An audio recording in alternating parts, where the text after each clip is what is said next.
David Winnick. You spoke, Mr. Backles, in answer to a question from the Chair about the reputation. You're concerned about the reputation of the company, yes. Many would take the view that the reputation of the company is now in tatters. You wouldn't agree? I think at the moment I would have to agree with you. Mr. Backles, it's a humiliating shambles, isn't it? It's not where we'd want to be, that is certain. It's a humiliating shambles for the company, yes or no? I cannot disagree with you. Mr. Backles, no, I wouldn't have thought you would. Mr. Buckles, you've said in answer to earlier questions that this was complex, and that explains why there was a breakdown in your company's processes and that you didn't have knowledge until just days beforehand. But yours is the third largest private employer in the world, isn't it? It's been reported as having over 650,000 employees. I understand that the turnover was up 4% last year, and is something in the region of £7.5 billion a year. It is an enormous company.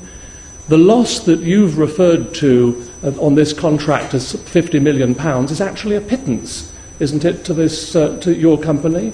And is it not the case that actually you didn't see this as something that was a priority within the company? And it's not a question of the complexity, but a question of competence within your organisation and getting it right.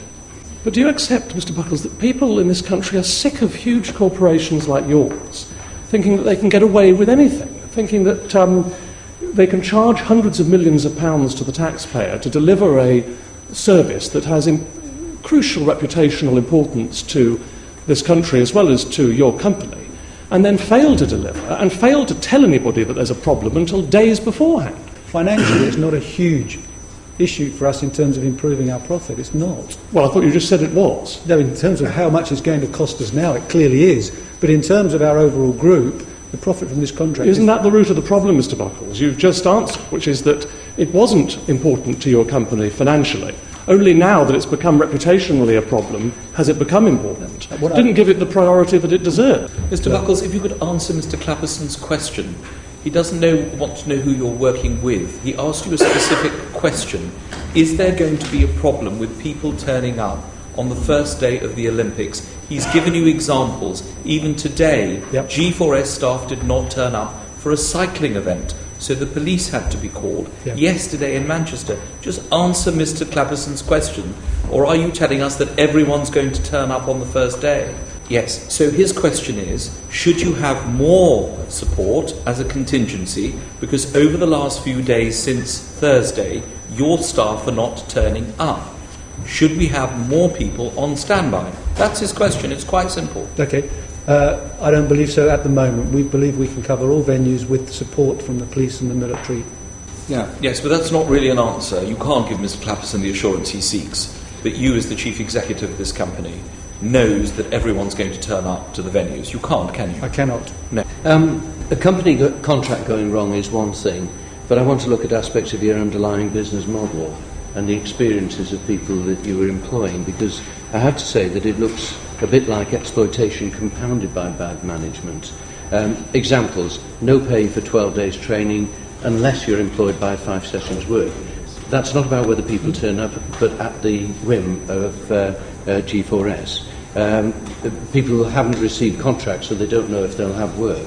An ex-policeman saying they couldn't tell me if I was wanted, so I had to get other work. A student, you'll have to pay back the costs of training and the licence. A contract that says you have to pay back the uniform costs, figure not specified, and I quote, at the absolute discretion of the company. A mother spending 84 minutes on the phone to find out if my son had to attend one bit of training, and then they couldn't tell me.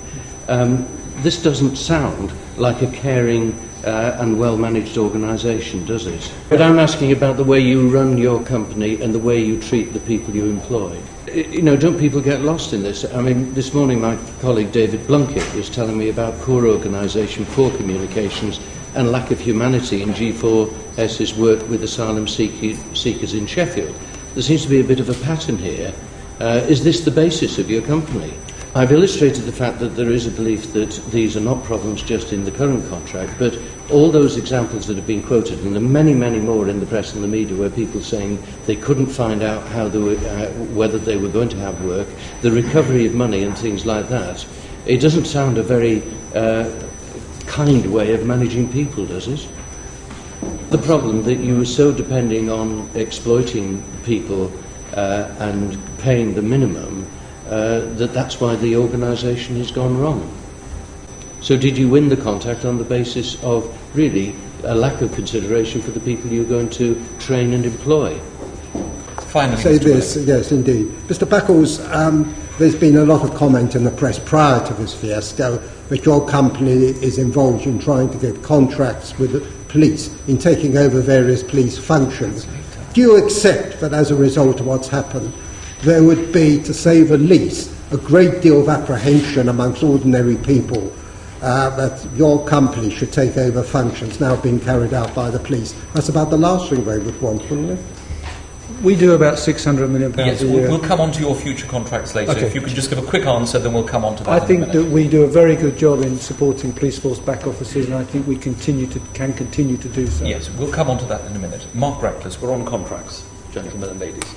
What I can't understand is why you don't just waive the whole fee on this contract. Bearing in mind of what has happened, why are you claiming any money at all? Because we've had management in place for 2 years to plan the contract, and we will have management on venues to help run the venues. We understand that, but clearly, what was going to be your profit? Because you talk about loss now. Mm-hmm. You said, I think it was to Sky Television, 30 to 50 million pounds, Yeah. which is quite a big gap between 30 and 50 Yeah. million. What was your profit on the original contract? 10 million, So that profit has gone. correct. So bearing in mind all these changes, are you still going to claim your management fee at all? Yes, Why? because When you have haven't been- managed. we have managed the contract and we'll have management on the ground. But even after all that's happened, you still wish to claim the management fee. Yes, How much is it? I don't know. Well, how do you know you want to claim it then? In principle, it's part of the contract that we have been providing for the last 18 months. Yes, but if you don't know what the management fee is, why do you want to claim it? You've told us what the profit was, 10 million. Yep. So what is the management fee? The total management fee on the current budgets with our clients is in the order of £57 million. 57 million is your fee. And you still think you ought to claim it, Yes. even after all that's happened? We still expect to deliver a significant number of staff for the Olympics. I find that astonishing.